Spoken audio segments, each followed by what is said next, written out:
BNP عوامی کے مرکزی سینئر نائب صدر میر اصغر رند کی رہائش گاہ تربت پر نیشنل پارٹی کے مرکزی سیکریٹری جنرل جان محمد بولیدی، BNP عوامی کے مرکزی سینئر نائب صدر میر اصغر رند اور BNP کے مرکزی رہنما میجر جمیل احمد دشتی نے مشترکہ پریس کانفرنس سے خطاب کرتے ہوئے کہا کہ گزشتہ روز تم کے ایک امیدوار عبدالرؤف کو سرکاری پارٹی کے مسلح افراد نے زبردستی DC آفس لا کر انہیں الیکشن میں بطور امیدوار دستبردار کرانے کی کوشش کی ہے۔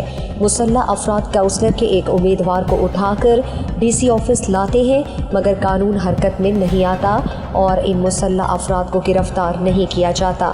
عبدالرؤف کو لانے والے تمام مسلح افراد کے خلاف مقدمہ درج کر کے انہیں گرفتار کیا جائے۔ انہوں نے کہا کہ بلدیاتی الیکشن میں سرکاری پارٹیوں اور وزراء کی طرف سے مختلف طریقوں سے دھاندلی اور مداخلت کی جا رہی ہے۔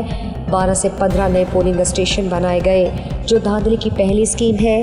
صوبائی وزراء اپنے حلقوں میں موجود ہیں، وہ یہاں غریب عوام کو سولر پلیٹس، واٹر کورسز، تالاب، ٹیوب ویل، سلائی مشینیں، بلڈوزر اور اس کے علاوہ دیگر مراد تقسیم کر رہے ہیں۔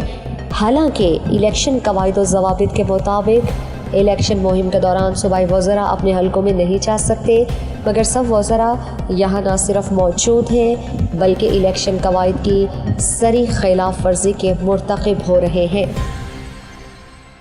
مزید دلچسپ معلومات اور خبروں سے آگاہ ہونے کے لیے Gedrosia point Facebook page, Instagram, Twitter کو فالو اور یوٹیوب چینل کو سبسکرائب کریں۔